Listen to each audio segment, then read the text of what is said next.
Prologue. The darkness was familiar to Madara Uchiha. In his hidden base, far from the noise of the world's conflicts, he contemplated the future he must create.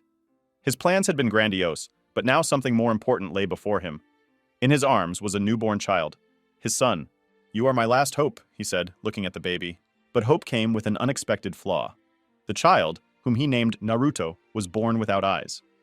Madara silently examined the boy's face, feeling a mixture of anger, disappointment, and curiosity. "Apparently fate decided to test you from the very beginning," he said, squeezing his hands. "But blindness is not weakness. This is a challenge." Madara, being someone who never believed in chance, took this as a sign. He decided that he would train Naruto, making him stronger than anyone who had ever lived. Even without sight, the boy will become an ideal warrior. After all, the world, in his opinion, did not require eyes to see the true essence of things. Naruto grew up in complete isolation. His childhood was devoid of laughter and games that could bring joy to an ordinary child. His only companion was his father, whose severity never allowed the boy to relax. "Feel the wind touch your face," Madara said, standing opposite his son in the middle of the training ground. "You don't see, but you can feel. Sight deceives, but sensations never do." Naruto, who was barely 3 years old, tried to follow his father's words. He stood motionless, focusing on every gust of wind, every sound around him. The blows were frequent, but this did not weaken his spirit. Madara saw potential in the boy that could exceed all his expectations. "You are strong, Naruto. But strength is not only physical strength. You must learn to control yourself and your chakra, even if you don't see it." Over time, Naruto began to develop his senses to a level that seemed incredible. His hearing became so acute that he could hear drops of water falling on a stone tens of meters away. His skin felt the slightest vibrations in the air, and thanks to chakra training, he began to see the world using sensory technology that replaces his eyes. Sometime later, Chapter 2, Loss. The dark cave that became home to the two of them was filled with a strange silence. Naruto sat on the stone floor, listening to his father's heavy breathing. Madara, once majestic and unbroken, now looked like a shadow of his former self. His skin became pale, almost translucent, and every muscle in his body seemed worn, like old parchment. "Come closer!" Madara's voice trembled, but remained firm. Naruto, not seeing but feeling every detail, approached. He knelt next to his father, feeling a strange coldness emanating from his body. "Can you feel it, Naruto?" Madara whispered hoarsely, his eyes glowing with the sharingan directed into the void. "This is the end approaching." His breathing became harsh, like that of a man drowning in his own lungs. Blood, black from chakra, slowly flowed from the corners of his mouth. But even in such moments, he remained unshakable. "Listen to me carefully," he continued, grabbing Naruto's hand. His fingers trembled, but his grip was iron. "I left you something important. You don't know it yet, but inside you, inside your subconscious, I sealed a secret scroll." "Scroll?" Naruto asked in surprise, feeling the anxiety in his father's words. "You will understand when the time comes." Madara smiled, his face distorted with a grimace of pain. "The seal will open when you turn 6 years old. You will learn the truth about me, about yourself, and about the world." Madara paused, gasping for breath. His body began to shake in convulsions, and a painful groan escaped from his chest.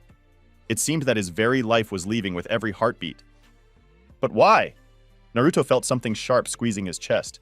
He didn't understand why his father was saying such strange things. "Because Madara raised his hand as if he wanted to touch his son's face, but it fell powerlessly. "You must become stronger than me, stronger than any shinobi, and never, never trust this world." Madara's last words were full of hatred and sadness. His eyes rolled back and his body went limp. But this was not the end. Not right away. Suddenly, his body began to emit a dark aura. Blood flowed from his mouth and eyes mixed with the remnants of chakra that was trying to escape. Spasms tore him apart, forcing his body to bend in terrible poses. Naruto felt the air fill with heaviness and coldness. It was like the last agony of a great warrior whose body could not withstand the strength of his spirit. And then silence. Madara froze. His hand fell to the stone floor and the chakra completely disappeared, leaving only an empty shell. "Father," Naruto whispered, trembling. He touched Madara's cold hand, but there was no answer. At that moment, Naruto felt nothing. No pain, no fear. Only emptiness. But inside his subconscious, barely perceptible, a whispering shadow of a voice was heard. "I will return, Naruto, on the day you open the scroll." Chapter 3. The Lonely Road. Naruto sat on the cold stone floor of the cave, feeling a heavy silence envelop him. Madara's body lay motionless, like a statue. This was his first loss, but he did not yet know how to cope with this feeling. He only instinctively understood. No one else would come to his aid. "You said I had to be strong," he whispered, clenching his fists. His voice echoed through the empty space. "I will become what you wanted." Rising to his feet, Naruto turned towards the exit of the cave. He couldn't stay here any longer. Staying meant dying. He didn't know where to go, but Madara's voice burned inside him, ordering him to survive at any cost. Naruto wandered through the forests in search of food and water. Blindness was no obstacle for him.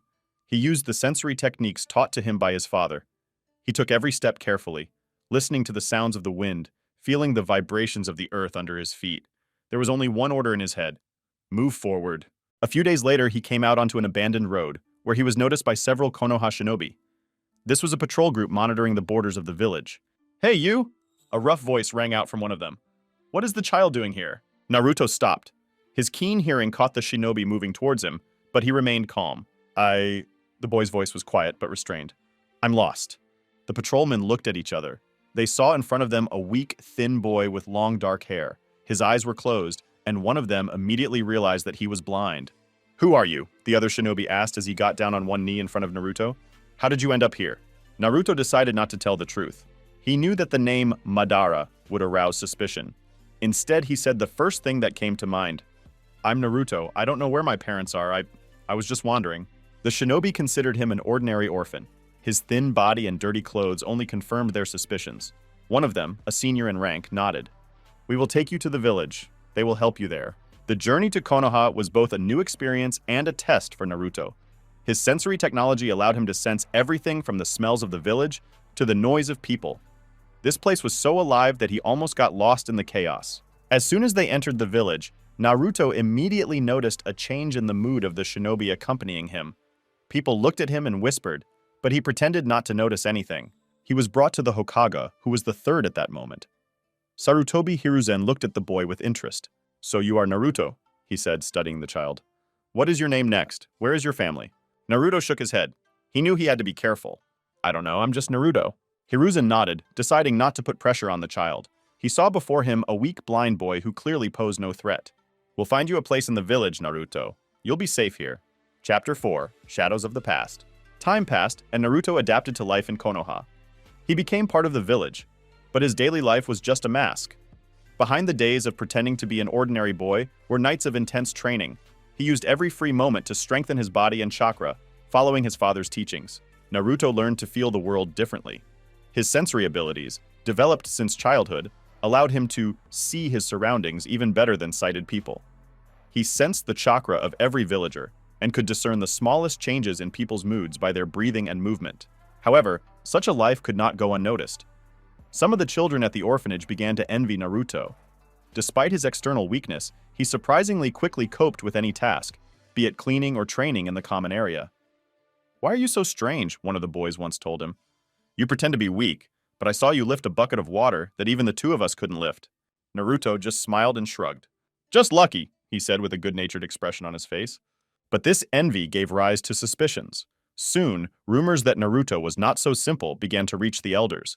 One of the teachers, becoming interested in the boy, decided to contact the elders. One day, Naruto was called to the main hall of the orphanage, where several shinobi and a representative of the village elders were waiting for him. Naruto realized that something had changed. The atmosphere was tense, and he could feel the chakra of those around him focused on him. "Naruto," began the elder sitting at the long table. "We learned a lot about you." The boy nodded slowly, trying not to show emotion. "You carry Uzumaki blood within you," the elder continued. "It makes you special. You belong to a family that was known for its incredible chakra and ability to seal tailed beasts." Naruto listened carefully, hiding his concern. He remembered the words of Madara, who warned him about the elders of Konoha. They always see others as tools. Never become their puppet. "We have made a decision," the elder added, his voice becoming harsher. "You will serve the village. In 2 years, you will become the new Jinchuriki of the Nine Tails." Naruto froze. He didn't immediately understand what this meant, but cold anger burned inside him. However, he didn't show it. He just bowed as expected. "I understand," he said quietly, lowering his head. Chapter 5: Preparing for the Inevitable. The 2 years before his 6th birthday were a time of absolute concentration for Naruto. Every night spent in the silence of the shelter turned into hours of training. He hid from prying eyes, learning what was revealed to him in Madara's scroll.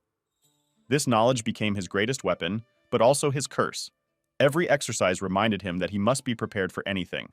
In the first months, Naruto focused on chakra control. The training that Madara gave him was so difficult that it seemed impossible for a child. But Naruto was no ordinary child. The endurance and huge chakra reserve inherited from the Uzumaki became his advantage. He learned to concentrate chakra at one point to strengthen his attacks and distribute it throughout his body, which made his movements lightning fast. His sensory abilities have reached a new level. He could see not only close objects, but also sense the presence of people at a distance of up to several hundred meters. One of the first techniques he mastered was sonic veil, the ability to create a weak sound pulse that bounced off objects and allowed him to gain a detailed understanding of the space around him. Naruto knew that strong chakra was useless without a resilient body. Every morning he went out into the forest not far from the shelter and began training. He ran barefoot on sharp rocks to strengthen his legs and improve his reaction speed. Lifted heavy stones using chakra distribution techniques to increase strength. I practiced punches on old trees, gradually developing my fighting technique. His body became stronger and his movements more precise. He used Madara's memories of Uchiha fighting styles to combine attacks with chakra. Although he could not use the sharingan, he made up for it with his sensory technique. Every night before going to bed, Naruto immersed himself in meditation. This practice not only helped him regain his strength, but also strengthened his mind. He recalled Madara's words. The enemy will always be stronger physically, but if your mind is sharp as a blade, you will win. He learned to analyze situations, predict the actions of enemies, and use the environment to his advantage. Madara left many strategies in the scroll that Naruto memorized and modeled in his imagination. Over time, Naruto began to study the techniques left in the scroll. Among them were Shadow Clone Technique. Instead of a simple copy, he learned to divide chakra so that each clone could perform different tasks. This helped him train faster while learning multiple techniques at the same time. Echo Chakra, a unique technique that allows him to release a pulse of sound that enhances his sensory abilities. This impulse created a kind of map of the surrounding world, which made Naruto practically invincible in close combat. Sealing Techniques. Although he was far from a master, he began to learn the basics of seals passed down from the Uzumaki clan. This knowledge gave him the confidence that one day he would be able to control any chakra. Naruto realized that his greatest ally was being underestimated. He continued to look weak and harmless in the eyes of others. He deliberately made mistakes in orphanage training, tripping and falling to hide his strength. He was friendly and smiling, winning the sympathy of other children so as not to arouse suspicion. But every night when everyone fell asleep, he went out into the forest and turned into a real fighter. One night, a year before his 6th birthday, Naruto decided to test himself. He heard a group of shinobi patrolling the forest outside the village. He knew it was a risk, but he couldn't pass up the opportunity. He kept an eye on them, using his sensory abilities to avoid detection. When one of the shinobi fell behind the group, Naruto gave a small exam. He deliberately left a little noise to attract his attention. The shinobi discovered him and tried to grab the boy, but Naruto used a combination of sensory techniques and physical agility to dodge. He didn't attack. For him, it was an exercise in secrecy and observation. But he realized that despite his progress, he still had a lot to learn. Chapter 6, Seal of Fate. The night before my 6th birthday was cold and quiet. Naruto sat on the roof of the shelter, feeling the wind play with his long hair. His sensory abilities allowed him to sense the entire village. The sounds of shinobi's footsteps, conversations, the whispers of children in their sleep. It was another night like so many others, but something inside him was changing. From the moment Madara mentioned the sealed scroll, Naruto felt its presence within him. It was like a sleeping beast waiting in the wings. Now this feeling was becoming stronger, as if something was pushing him towards an inevitable awakening. At dawn, exactly at the age of 6, Naruto felt a strange heaviness in his head. He woke up gasping, as if someone had sharply pierced his mind. He instinctively grabbed his head, trying to understand what was happening. Naruto! A voice, hoarse and deep, echoed in his mind. It was Madara's voice, as clear as the day he died. The time has come. An emptiness opened before his inner gaze. In the center of this endless space, a scroll appeared, surrounded by dark chakra, trembling with power. Naruto instinctively extended his hand, and as soon as he touched it, the world around him changed. Images washed over him in a wave. Scenes of Madara's battles, ancient techniques of the Uchiha clan, diagrams of complex seals. But what shocked him most was his father's memories of the Uzumaki clan and the true purpose for which Madara was training him. "You are not just my son," Madara's voice sounded confident. "You are the one who can complete my mission. But to do this, you will have to become stronger than any shinobi. The scroll I left behind is just the beginning. Time will tell if you are ready." With the seal broken from his subconscious, Naruto gained access to new techniques and knowledge, but he also felt the responsibility that now rested on his shoulders. After waking up, Naruto sat in his room breathing heavily. His mind was buzzing with new knowledge, but this was not the time to panic. He knew that every new force needed to be controlled, and every mistake could lead to failure. Over the next weeks, Naruto delved deeper into studying the scroll. He started with the basic techniques of the Uchiha clan, which could be adapted to his sensory abilities. Phantom illusion. Technique. By creating sound images, Naruto could mislead his enemies, making them see and hear something that does not exist. Enhanced chakra copy, a technique that made it possible to create clones with high strength that could interact with real objects. Naruto realized that each technique in Madara's scroll was a weapon that had to be used carefully. He trained in the forests outside the village, sometimes going deep into the thicket so that no one would notice his progress. The elders and teachers began to notice changes in Naruto's behavior. Although he still played the role of a weak and good-natured boy, his calmness and confidence sometimes seemed too mature for his age. "Are you sure he's an ordinary child?" one of the teachers once asked, turning to the elder. "He has too many strange things." "Uzumaki have always been unusual," the elder answered, frowning. "But watch him. If he's a threat, we need to know." Naruto felt these glances, but skillfully hid his true strength. He knew it was too early to open up. One night, while practicing a new technique from a scroll, Naruto accidentally released a powerful sonic pulse that shook the ground around him. The vibration spread over several kilometers, and the patrol shinobi immediately began searching for the source. Realizing his mistake, Naruto hid deep in the forest, suppressing his chakra. He listened to the shinobi combing the area, and for the first time he felt real fear. But he also realized that his power could attract enemies to him. Strength is a tool, came to his mind. Use it only when necessary. Chapter 7. Shadow of Konoha. Several months have passed since Naruto opened the secret scroll and began to use the new knowledge. In the village, life went on as usual, but Naruto felt changes approaching. It was clear to him that the village elders had made a decision that would change his fate. One autumn day, Naruto was called to the Hokage residence. Sarutobi Hiruzen sat at his massive desk, studying the boy through a cloud of smoke. His gaze was warm, but Naruto could feel the underlying tension in his aura. "Naruto," Sarutobi began, clasping his hands in front of him, "you've been through a lot in your 6 years, and we in the village see potential in you that can help Konoha." Naruto bowed, maintaining the appearance of a simple, submissive child. "Thank you, Mr. Hokage," he replied quietly. Sarutobi continued, his voice becoming serious. "The past Jinchuriki of the Nine Tails, her life is coming to an end. To protect the village, we must transfer this responsibility to a new vessel. This is not an easy burden to bear, Naruto, but you are the best choice." These words sounded like a sentence. Naruto showed no emotion outwardly, but a cold flame flared up inside him. He knew this day would come, but now everything has become reality. "I will accept this responsibility," he said without looking up. "If it helps the village." Sarutobi nodded, but a shadow of doubt flashed across his face. Perhaps it seemed to him that there was hidden steel in the boy's answer. The days before the sealing of the Nine Tails were filled with strange bustle. The elders were preparing the ritual site. A team of experienced shinobi was preparing the seals, and Naruto remained in the center of this chaos. He was being prepared for the ritual, but no one really talked to him. Only one person, a middle-aged shinobi named Arato, came to him one night. He sat down next to the boy, looking at the starry sky. "Are you afraid?" he asked without looking at Naruto. "No," the boy answered calmly. Arato smiled, but his smile was bitter. "You are stronger than most adults. But remember, Naruto, being a Jinchuriki is not only about strength. This is loneliness. People fear what they don't understand." Those words stuck in Naruto's head. He knew that the village looked at him as a tool, and confirmation of this only strengthened his resolve. The day of the ritual arrived. The area outside the village was surrounded by a chakra barrier guarded by Konoha's best shinobi. Naruto stood in the center of a circle lined with seal symbols. The elders and the Hokage gathered around him. The process has begun. The Nine Tails Jinchuriki, a woman with snow-white hair and a weakened body, lay on the platform opposite him. Her chakra was already weak, and the kurama that was inside her could not be contained any longer.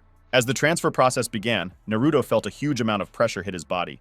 The Nine Tails chakra penetrated him like a living storm, tearing him apart from the inside. It seemed to him that his body was on fire. But he clenched his teeth, remembering his father's words. "You must be stronger than any suffering." He did not scream, did not show that the pain was almost unbearable. In the midst of this chaos, Naruto found himself in a strange place. It was a huge, empty hall with bars behind which swirled fire and darkness. A roar came from the darkness, and he saw eyes, huge, burning with hatred. It was the Ninetales. You? The voice boomed. Little man, are you my new jailer? Naruto glared at the giant beast, but didn't back down. He felt his hatred, but also understood that behind this hatred, there was something more. You are not a prisoner, he said quietly, although his voice trembled. I'm not your enemy. Kurama growled, but surprise flashed in his eyes. We'll see, boy, he growled. You are weak, but maybe you'll surprise me. Chapter 8. A New Beginning. Several days have passed since Naruto became the Jinchuriki of the Ninetales. At the orphanage, everything was as usual, but the boy felt that those around him began to look at him differently. Some children, previously friendly, now avoided him, and teachers, even without knowing about the ritual, began to handle him more carefully. Naruto didn't show his feelings. He knew that this change was inevitable. Changes were happening inside him that he could not ignore. That night, as the village slept, Naruto found himself in his inner world again. The huge grate in front of him looked intimidating, but he boldly came closer. Behind the bars, he saw Kurama's eyes sparkling in the darkness. Here you are again, little man, boomed the voice of the Ninetales. Do you think you can handle the power that was sealed into you?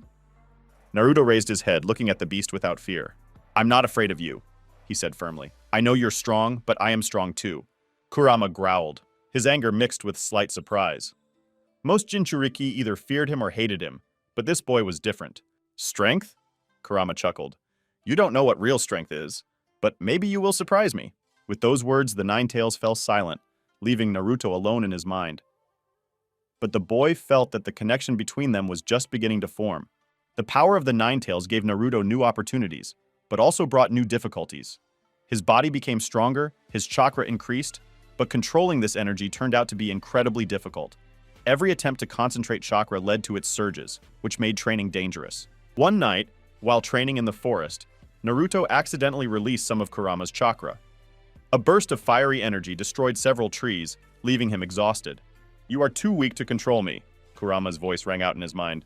Your pathetic attempt looks funny. Naruto fell to his knees, his breathing heavy, but he had no intention of giving up.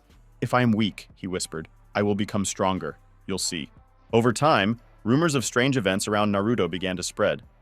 Some shinobi noticed signs of destruction in the forest, but could not understand who was causing it. The teachers began to notice that the boy became even more withdrawn and focused. This boy, he's different, one of the teachers said to the elder. Something strange is happening to him. The elders did not react openly, but watched Naruto. They were worried about whether he could become a controlled vessel, or whether he would become a threat to the village. Realizing that time was against him, Naruto intensified his training. Now he tried to combine the knowledge from Madara's scroll with the new power of the Ninetales. He practiced creating shadow clones using Kurama's chakra to enhance them. However, the clones often became unstable, disintegrating in chaotic bursts of energy. He tried to combine the sonic technique with the tailed beast chakra to create a more powerful impulse, but each attempt caused extreme fatigue. The only thing that kept Naruto afloat was his determination. He knew that no one in the village wished him well. Even the Hokage looked at him more with pity than with understanding. This only increased his desire to become stronger. One night, during another training session in the forest, Naruto felt the presence of someone else's chakra.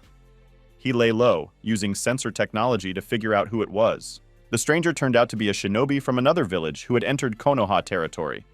His intentions were unknown, but he clearly didn't expect to meet a child in the middle of the night. What are you doing here, kid? He asked, looking at Naruto. The boy was silent, feeling threatened. He knew that his skills were not enough to openly fight an experienced shinobi, but he also knew that escape was impossible. As the intruder approached, Naruto suddenly released a sonic pulse, disorienting the enemy. Using this moment, he attacked, but his movements were still too slow. The shinobi dodged easily, but Naruto didn't give up. You have potential, the stranger grinned, blocking another blow, but you are too weak to survive in this world. These words angered Naruto. His chakra began to build up and he felt Kurama's power again. Do you want to use my power? The voice of the Ninetales rang out. You have no idea what you're asking for. But Naruto didn't answer. He released a wave of chakra, forcing the enemy to retreat. The stranger was surprised, but decided not to risk it and disappeared into the darkness, leaving Naruto exhausted, but alive. When it was over, Naruto found himself in his consciousness. Kurama watched him from behind bars. You only survived thanks to my strength, he said, looking down at the boy. But remember, you cannot use me until you learn to control yourself. Naruto sat down in front of the bars, wiping sweat from his forehead. I'm not asking for your help, he said, looking into Kurama's eyes. I will prove that I can handle it myself. Kurama growled, but there was a flicker of respect in his eyes. The boy was stubborn. but there was something about that stubbornness that attracted the Ninetales' attention. Chapter 9. Controlling the Beast. Days passed by, and Naruto realized more and more that without control of Kurama's chakra, he would not be able to achieve true power. However, attempts to use the tailed beast's chakra always resulted in chaos. She seemed wild and uncontrollable, like the flow of a raging river that threatened to destroy him from within. Naruto sat in meditation, trying to re-enter his subconscious. He knew that only through interaction with Kurama could he progress further. This time, he focused on his breathing and allowed his chakra to flow naturally. When he opened his eyes, the Great was again in front of him, behind which the Ninetales was swirling. His eyes were burning, and his powerful chakra was creating a feeling of pressure even in this inner world. "You're back," Kurama growled. "What's this time? Another pathetic attempt to exploit my power?" Naruto didn't look away even as the huge beast approached the bars. "I don't want to use your power," he said, his voice calm but firm. "I want to understand her." Kurama grinned, his grin revealing huge fangs. "Do you understand? You are a pathetic child. How are you going to understand something that destroyed entire villages?" "I have no choice," Naruto replied. "If I don't understand you, I will be destroyed. If I don't get stronger, I won't survive." The boy's words piqued Kurama's interest. He fell silent, looking at Naruto with a long, piercing gaze. "Okay," he finally said. "Try, but if you lose control, I will take your body." After this conversation, Naruto decided to start small. He found a secluded place in the forest and focused on Kurama's chakra. He felt it like seething lava inside him. She was powerful but dangerous. Slowly, controlling his breathing, Naruto tried to draw some of this energy out. At first it seemed to him that this was impossible. The chakra seemed to resist, breaking out of his control, but he didn't give up. "You're too weak to hold her," came Kurama's voice. "Try again." Naruto clenched his teeth, concentrating even more. Gradually, a red chakra aura began to leak out of his body. She enveloped him, causing the air around him to vibrate. Naruto felt this force trying to escape, but he held it tightly. When the chakra became stable, he tried to move. His body became lighter, and his blows became more powerful. However, after a few minutes, Naruto felt his legs begin to shake. Kurama's chakra was too heavy for his body, and he collapsed to his knees. "You failed," Kurama growled, "but you've come further than I expected. Perhaps you're not so pathetic after all." Over the next weeks, Naruto continued his training. He realized that controlling Kurama's chakra required not only strength, but also patience. He started small. "I tried to summon only a small amount of chakra so as not to overload my body." Combined his normal sensory technique with the tailed chakra to enhance its effectiveness.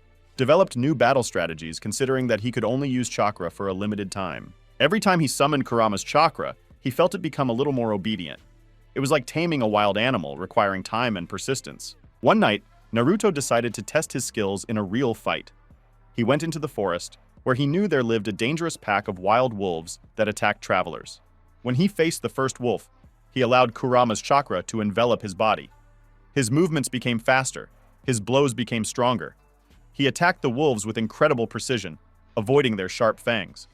The chakra made him practically invulnerable. After the last wolf fell, Naruto stood in the middle of the forest, breathing heavily. He felt exhausted but satisfied. He was able to use Kurama's power without losing control. "You surprised me," Kurama said. "But don't think that this means you can control me. This is just the beginning." Meanwhile, in Konoha, rumors of strange flares of chakra in the forest began to reach the elders. They suspected it had something to do with Naruto. "We have to be careful," said one of them.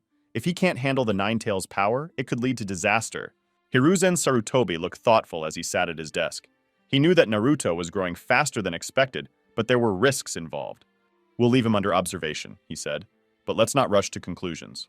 Perhaps the boy can handle it." Chapter 10. Conflict in the Shadow of the Village. Several months had passed since Naruto began to control Kurama's chakra. He moved slowly but surely. However, his successes did not go unnoticed. In Konoha, rumors were increasingly circulating about strange flashes of energy in the forest, about devastated areas and broken trees.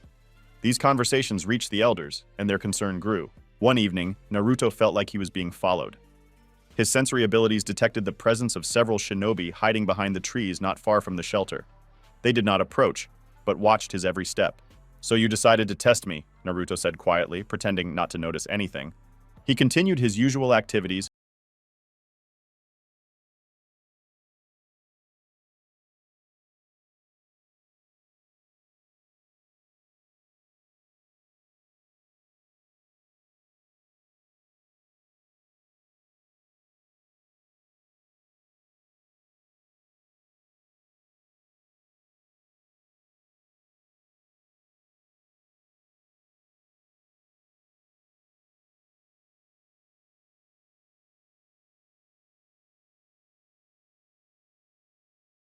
But what happens if he loses control? What if Kurama's chakra bursts out? We can't take risks. The discussion continued for several hours. Ultimately, the decision was made to increase surveillance of Naruto and restrict his movements. If he showed signs of instability, the elders were prepared to take extreme measures. The next day, Naruto noticed that his life had changed. He was now accompanied by two shinobi as he left the orphanage. Their smiles were strained and their gazes wary. They clearly had no intention of becoming his friends. "Why are you following me?" Naruto asked directly one day, stopping on a path in the forest. One of the shinobi waved him off. "It's just a precaution," he said. "We want to make sure you're safe." Naruto felt the lies in their words but did not argue. Instead, he continued to train in secret, finding increasingly secluded places for his nightly training. One night, while Naruto was training, something he had long feared happened. In the process of controlling Kurama's chakra, he made a mistake, and the Nine-Tails' energy burst out. A red aura engulfed his body, creating a wave of destruction around him that destroyed several trees and attracted the attention of the patrolling shinobi. "It's him!" one of them shouted, approaching the place of the outbreak. Naruto felt himself surrounded. Several shinobi stood in front of him, ready to attack.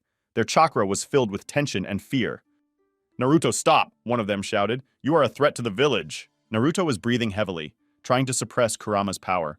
He raised his hands as a sign that he was not going to attack, but there was already danger in their eyes. "I have control over this," he said, but his voice was suppressed by Kurama's roar that was still ringing in his head. "Kill him if he doesn't surrender." An order came from somewhere far away. These words were the last straw. Naruto felt his anger mixing with Kurama's power. The red aura flared up again, and he instinctively jumped back to avoid the first blow. A short but furious fight began. Naruto used his speed and sensory abilities to escape into the forest. He understood that he would not be able to run away for long, but now it was the only way out. Anger seethed inside him. "They consider you a threat," came Kurama's voice. "You are not a person for them, but a prison for me. Do you really want to serve these people?" Naruto stopped, breathing heavily. "I don't want to be their enemy," he said, "but I won't let them destroy me." He knew that conflict with the village was inevitable.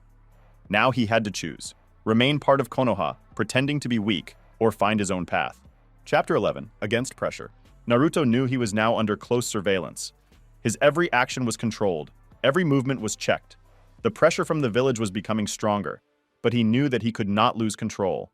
He had to remain calm until he found a way to deal with the situation. After the incident in the forest, Naruto realized that he could no longer afford direct action.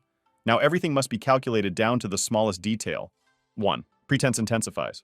Naruto started to look more vulnerable. He deliberately made mistakes in training, completing tasks slowly to create the impression of weakness. He showed kindness to other children at the orphanage, helping them with little things to build trust. Even in the presence of shinobi observers, he pretended not to notice them. This reduced their vigilance. 2. Secret training. Naruto found an abandoned cave deep in the forest, which became his new training place. Here he could work on controlling Kurama's chakra without fear. He began to use the knowledge from Madara's scroll to create protective barriers that hid his presence. These techniques used a combination of chakra and sensory abilities. Naruto was practicing a new skill, suppressing chakra in order to remain invisible to other sensors. This became his main advantage. One night, while in his inner world, Naruto again found himself in front of bars, behind which was Kurama. The beast watched him with a grin. "You seem to have found a way to hide," said the Nine-Tails, "but you are still too afraid of them." Naruto sat down in front of the bars, crossing his legs. "I'm not afraid," he answered calmly. "I'm waiting. I'm waiting for the moment to show that they can't break me." Kurama growled, but there was a flicker of respect in his eyes. "Wait, it's wise. But remember, Naruto, the power you hide will sooner or later want to break out." "When that time comes," Naruto replied, looking at the beast, "I will be ready." Meanwhile, in the village, the elders continued to tighten their control over Naruto. They decided to move him from the shelter to a secure home to further restrict his freedom. This was done under the pretext of his safety, but Naruto understood the real reason. In the new house, two shinobi watched him around the clock. They rarely spoke to him, but their gazes were intense. "You are afraid of me," Naruto once said to one of them. His voice was calm, but there was a sense of confidence in it.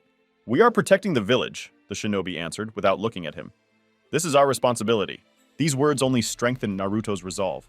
He understood that the village saw him not as a person but as a threat. But instead of confronting this, he decided to use their fear to his advantage. Naruto realized that in order to relieve pressure from the village, he needed to show that he was safe. He began to initiate dialogues with the guards, ask questions about the life of a shinobi, and demonstrate interest in protecting the village.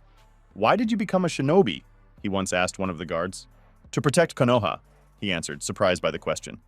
"That's what I want too," Naruto said quietly. "I want to protect those who live here. But for some reason everyone sees me as an enemy." These words made the shinobi think. Gradually, they began to see Naruto as a child, and not as a threat. This did not completely remove suspicion, but it did create a small gap in their wariness. One day, there was a fire in the village. A house on the outskirts caught fire, and the shinobi rushed to help. Naruto, while in his guarded home, heard screams and felt panic through sensory technology. He quickly ran out, ignoring the protests of the guards, and headed towards the scene. Using his chakra manipulation skills, he helped save people by strengthening falling structures and carrying out casualties. "This boy," the villagers whispered, seeing Naruto helping. "Maybe he's not as bad as they say he is." This incident did not relieve him of the pressure of the elders, but it gave Naruto a small amount of trust among ordinary residents. Chapter 12. Finding Your Purpose. Several more months passed. Naruto realized that everything he had done so far had been a reaction to his environment. He had been defending himself, hiding, pretending, but there was a growing feeling inside him that this was not enough. Madara always spoke about destiny, about the great goal that should move a person. Naruto began to wonder what his own purpose was. One night, Naruto decided to return to his subconscious to find answers. He found himself in the void, where the image of Madara was waiting for him. He stood calmly, his hands clasped behind his back, his eyes glowing with power. "You finally realize that you can't achieve greatness by defending yourself," he said, as if continuing a conversation he'd started earlier. Naruto nodded. "But what should I do? What should I create?" Madara smiled. It was a stern, almost gloomy smile. "Every shinobi should have a goal for which he is willing to give everything. My goal was to change this world, to destroy its chaos and suffering. Your goal must be more than just survival. You have to ask yourself, what is important to you?" These words echoed in Naruto's mind, and he woke up feeling strangely calm. Now he understood that to find his purpose, he must go beyond what the village imposed on him. Naruto began to study the scroll Madara left behind again. It contained not only techniques and strategies, but also philosophy. Madara wrote that power should serve to create something new, and not just destroy. He also mentioned the secrets of ancient clans and lost knowledge that could change the world. One of these references caught Naruto's interest, records about the Uzumaki clan and their legendary sealing techniques. "Maybe my goal is connected with the clan to which I belong," he thought. "Maybe I need to understand who I am to understand what I want." Naruto began to formulate a plan. He needed more freedom to explore the world outside of Konoha, but he understood that the village would not let him go just like that. He decided to act gradually. 1. Building trust. Naruto continued to show himself as a reliable and kind-hearted child. He helped the villagers, participated in simple missions that were assigned to him, and never showed any signs of discontent. 2. Hidden training. He developed his sensory abilities to sense chakra over vast distances. This gave him an advantage. He could predict who was nearby and when. 3. Preparing to escape. Naruto began collecting resources that could be useful to him outside the village. Weapons, scrolls with techniques, and maps of the surrounding area. One night during secret training, Naruto sensed someone else's chakra. It was unfamiliar but powerful. He hid, but did not have time to hide. A man in a black cloak with red clouds appeared in front of him. "I wonder who you are, boy," said the stranger, his voice deep and mocking. Naruto recognized the symbol. It was one of the members of Akatsuki, an organization he had only heard about briefly. "What do you need?" Naruto asked, trying to remain calm. "Your strength," he answered with a grin. "We've been watching you for a long time, Jinchuriki. Are you interested in knowing what's outside of Konoha?" Naruto was silent. He understood that this meeting could be a trap, but there was some truth in the stranger's words. He really wanted to know what was hidden beyond the village's borders. "Think about it," said the stranger, disappearing as suddenly as he had appeared. "Maybe one day you'll want to join us." After this meeting, Naruto was confused. The Akatsuki were a danger, but they could also be the key to his freedom. He decided that he would keep this meeting a secret for now, but the stranger's words made him think. What do I want to know outside the village? Who am I without Konoha? These questions became the starting point for him in finding his goal. Preparing for care, Naruto decided that he needed time to explore his roots and find answers. He began to plan his escape, realizing that to do this, he would have to deceive even those who had begun to trust him. "If I stay here," he thought, "I will never know the truth about myself." His decision was firm. He had to leave the village, but do it in such a way as not to leave traces. Chapter 13. Voice of Doubt. The decision to leave the village did not come easily to Naruto. Despite the mistrust he felt from the elders and many of the people of Konoha, he still had connections that he did not want to break. Security guards, teachers, children from the orphanage, they all became a part of his life, albeit superficial. But there were deeper reasons for his doubts. One day, Naruto was called to Sarutobi Hiruzen. The third Hokage was known for his patience, but this time his gaze was especially serious. "Naruto," he began, looking at the boy through the clouds of smoke from his pipe. "You are special. Not just because you're a Jinchuriki. You have the potential to change this village. But lately, I feel like you're moving away." "Why?" Naruto looked down as he considered his answer. He knew that the Hokage was one of the few who truly wanted the best for him, but he was also part of a system that saw Naruto as more than a child. "I don't feel like I'm part of the village," Naruto answered honestly. "Everyone looks at me like I'm a weapon that can explode at any moment." Hiruzen was silent for a long time, pondering the boy's words. "The village often fears what it does not understand," he said. "But fear is not always hatred. Sometimes it's just not knowing how to help." These words caused conflicting feelings in Naruto. He knew that the Hokage was speaking sincerely, but his words could not erase the reality in which Naruto lived. That same evening, returning from the residence, Naruto encountered Iruka Umino, one of the academy instructors. Iruka was known for his kindness, although he himself suffered many hardships due to an attack by the Nine-Tails in the past. "Naruto, you look thoughtful," Iruka said, sitting down next to the boy on a bench outside the academy. "What's bothering you?" Naruto wanted to brush it off at first, but something in Iruka's tone made him speak honestly. "Why are people afraid of me?" he asked. "Even if I don't do anything wrong, they always look at me as an enemy." Iruka sighed. It was a difficult question, and he knew that an honest answer might hurt the boy. "Because people are afraid of what they can't control," he said. "But that doesn't mean they can't change their minds. You can show them who you really are." These words affected Naruto. For the first time in a long time, he felt like someone saw him as more than just a vessel for the Nine-Tails. But he also knew that the road to trust would be long. Later that night, Naruto found himself back in his subconscious. Kurama was waiting for him, as always, behind bars. But this time, in the eyes of the beast, one could read not only anger, but also slight surprise. "Do you really think you can be part of their world?" he asked. "They will never accept you." Naruto sat down in front of the bars, crossing his legs. "Maybe you're right," he admitted. "But I don't want to be the one everyone is afraid of. I want to be strong, but not to destroy." Kurama grinned, his grin revealing sharp fangs. "Strong to protect? What a naive dream. Have you forgotten whose son you are? Your father never sought peace. He wanted power." Naruto clenched his fists, and his voice became firmer. "I'm not my father, and I will decide who I should be." These words silenced Kurama. He saw in the boy something that was rarely seen among shinobi. Not just a desire to survive, but a desire to understand himself and find his way. The next day, Naruto decided to talk to one of the orphanage's teachers, a woman named Aiko, who always treated him with care. She was older, with a kind face and wise eyes. "Aiko," he began when they were alone, "do you think people can change?" She smiled and stroked his head. "People change every day, Naruto," she said, "but sometimes they need time. And sometimes, a person who will show them that change is possible." Her words made Naruto think again. Maybe his goal is not to escape from Konoha, but to change it from the inside? But he also understood that it would be a long and difficult journey. Chapter 14, Meeting Jiraiya. Several months passed after Naruto decided to find his way. His life in Konoha remained just as tense. The elders did not trust him, the guards followed his every move, and the villagers treated him with caution. But one day, his life changed again. The morning in Konoha began as usual. Naruto was busy with another training session, this time at the site next to the orphanage. He was doing basic exercises without showing anything special, but a strange figure suddenly caught his attention. A tall man with long white hair, wearing a red cape and holding a huge scroll on his back, stood nearby, watching him carefully. His eyes sparkled, and his facial expression combined interest and mockery.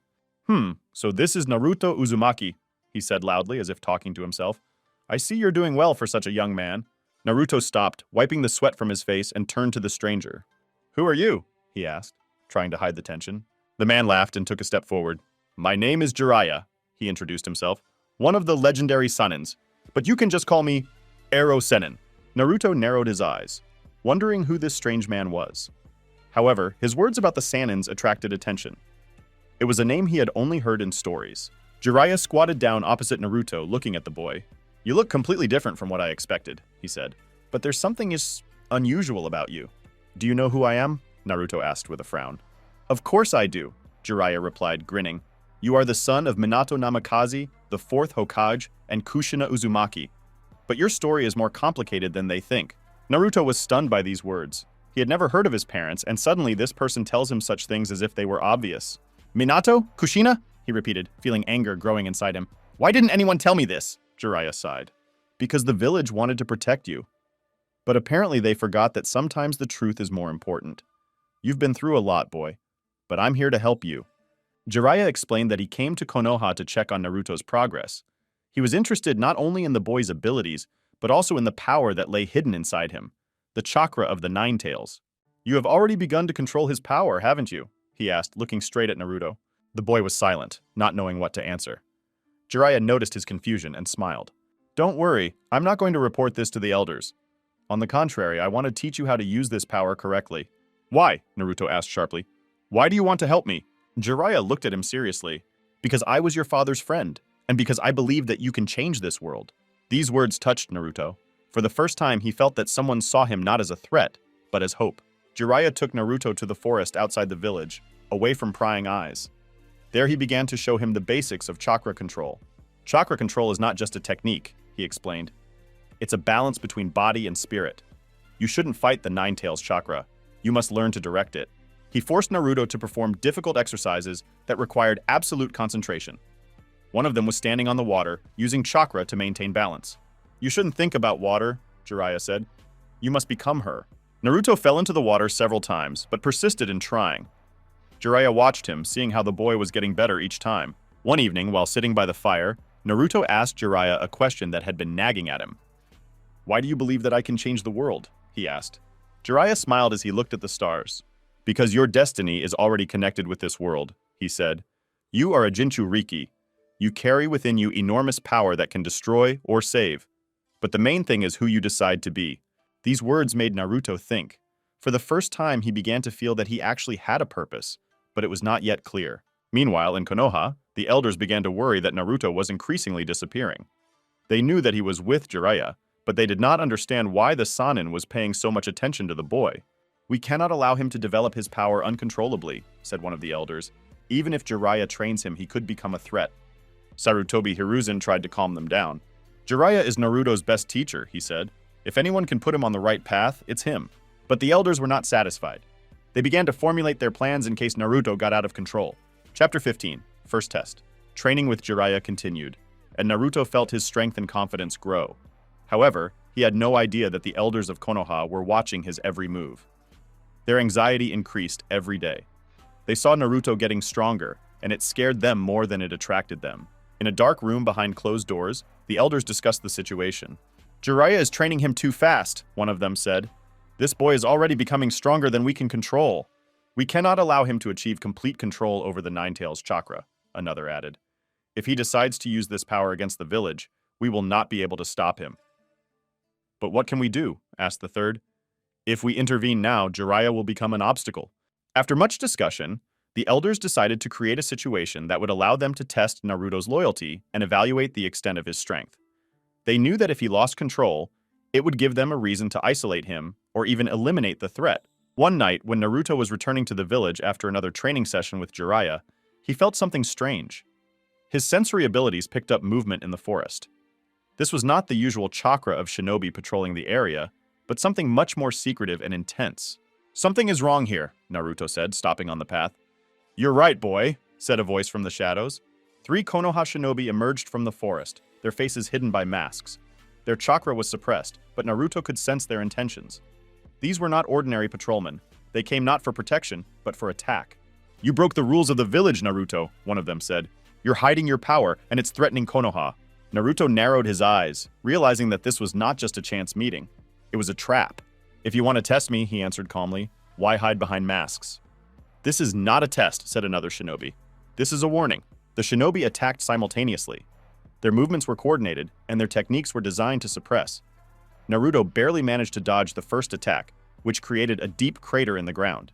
They're not going to hold back, he realized. Using his sensory abilities, Naruto quickly began assessing their positions. He created several shadow clones to confuse his opponents, but the shinobi turned out to be experienced. They quickly dealt with the clones and continued the pressure. You're too weak to defeat them, Kurama's voice rang out in his head. They will kill you if you don't use my power. I can handle it, Naruto whispered, dodging another attack. However, the battle became increasingly fierce. One of the shinobi used a paralysis technique, slowing Naruto's movements while the other prepared for the final blow. Kurama's breakthrough, full description. The battle in the forest continued. Naruto moved faster than ever before, but his opponent's superior numbers and coordination put him in a difficult position. Each of the three shinobi was experienced, their attacks designed to suppress rather than destroy in order to capture him alive. One of the shinobi, using the paralysis technique, crossed his fingers in a sign. "Shadow grab technique," he said, and shadows burst out from the ground, wrapping themselves around Naruto's legs. His body froze for a moment. The remaining two shinobi began to quickly close the distance. Odin used a water technique, creating powerful waves that held back any of Naruto's attempts to free himself. The second was preparing to deliver the final blow, creating a spear of chakra. "This is the end," said one of them, but at that moment there was a splash. The moment Naruto felt like he was losing, a roar sounded inside him. It was Kurama whose voice echoed in his mind. "Do you really think I'm going to let these pathetic little people destroy us?" Red chakra began to burst out of Naruto's body, burning away the shadows that were holding him. The blast of energy scattered the shinobi, knocking them off their feet.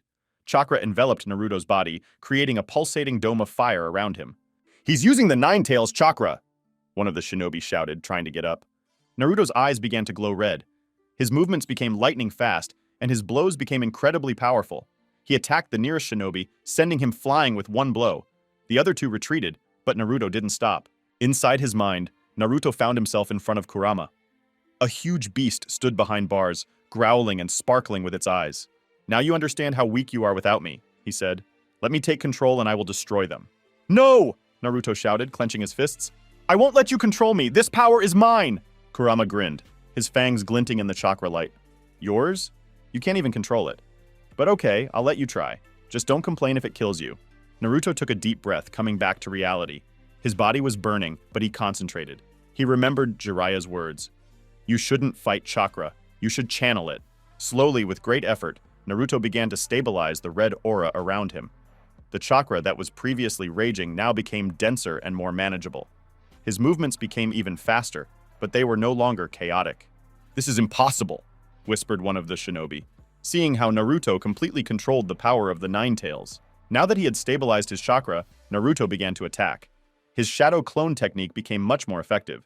Each clone was now enhanced by Kurama's chakra, making their attacks devastating. One of the shinobi tried to create a barrier, but Naruto broke through it, knocking out the enemy. The other tried to dodge, but Naruto used his sensory technique to predict his movements. A quick sonic pulse stunned the enemy, after which Naruto sent him unconscious. The third shinobi realized that the situation was getting critical and activated his summoning technique, creating a giant snake to stop the boy. However, Naruto didn't back down. Using the power of chakra, he released a sound wave that destroyed the barrier and made the snake disappear. When the fight ended, Naruto stood in the center of the ruined forest, his body shaking slightly from exhaustion. The red chakra slowly dissipated, and Kurama's voice was heard in his head. "You were able to maintain control. For the first time in a long time, someone surprised me." Naruto exhaled silently, feeling the fatigue wash over him. Three shinobi lay unconscious, but their lives were out of danger. He didn't want to kill them, even despite their intentions. "I'm not a monster," he whispered, looking at the destruction around him. As Naruto was about to leave the battle scene, he heard a familiar voice. "Not a bad job for a newbie, but you overestimated yourself, boy." Jiraiya emerged from the forest, his gaze serious. He looked at the lying shinobi, then at Naruto. "It was a trap," Naruto said. "The elders sent them to check on me." Jiraiya nodded silently, but his eyes flashed with anger. "These elders are completely crazy. They are ready to destroy what they are trying to protect." He stepped closer, placing his hand on Naruto's shoulder. "You did it, and that's the main thing. But now they will be even more careful. We need to be prepared." Chapter 16. A New Path to Power. After the incident in the forest, Jiraiya knew that leaving Naruto at his current level of training was dangerous. The elders will continue their attempts to control the boy, which means he needs to be prepared for anything. True control over Kurama's power was important, but not the only skill Naruto needed. He needed a technique that could become his calling card. In the evening, when he and Naruto were sitting by the fire, Jiraiya turned to him with a serious expression on his face. "Naruto," he began, looking at the flames, "you already have the foundation. You learned to control Kurama's chakra and even stabilized it in battle. But strength alone is not enough. You must have a technique that will be only yours." Naruto looked at him with narrowed eyes. "What equipment?" he asked. "I already have my sound impulses and clones." Jiraiya chuckled. "That's not bad, but I'm talking about a technique that can change the course of the battle in your favor. It must be powerful, fast, and practical, something that will make any opponent think twice before going against you. The next day, Jiraiya led Naruto to an empty training ground. He took a small water ball out of his pocket and placed it on his palm. "This technique is called Rasengan," he said. "It was created by your father, Minato Namikaze. It is a pure form of chakra concentrated into one point to create enormous destructive power." Naruto watched intently as Jiraiya activated the technique. A spinning ball of pure chakra, glowing blue, spun in his palm. "That's what I want you to learn," Jiraiya said. "But remember, it won't be easy. Even your father spent 3 years perfecting this technique." Naruto's eyes lit up. "If my father could do it, then I can do it too." Jiraiya laughed. "That's what I wanted to hear." "Okay, let's get started." The first step was to learn how to rotate the chakra. To do this, Jiraiya gave Naruto a small water ball. "You have to concentrate your chakra inside the ball and make it rotate," he explained. "The rotation must be so strong as to break the shell of the ball." Naruto tried several times, but the chakra either dissipated or did not spin enough to damage the ball. After each failure, he breathed heavily, but did not give up.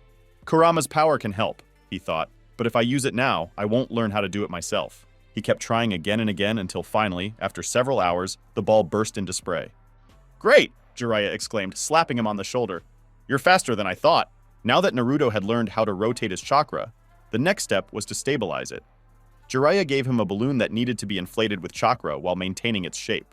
"If you concentrate your chakra too much, it will explode," Jiraiya warned.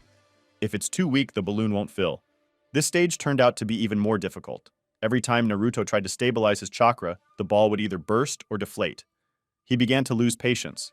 "This is impossible!" he shouted, throwing the ball to the ground. Jiraiya smiled. "Impossible? Then why was your father able to do this? But you are his son, aren't you?" These words struck a nerve in Naruto. He took a deep breath and continued trying. After several days of training, he was finally able to stabilize his chakra, creating the perfect balloon. The final stage was the most difficult. Naruto had to learn to combine rotation and stabilization to create a concentrated ball of chakra. He practiced day after day, trying again and again. "Do you think this is all you have?" Kurama grumbled in his head. "You will never reach this level if you rely only on patience." "Be quiet," Naruto replied, clenching his fists. "This is my technique, and I will do it." He continued to work, focusing on each movement. Gradually, the ball began to form, but each time it fell apart. After weeks of hard training, one night, Naruto was finally able to create a stable Rasengan.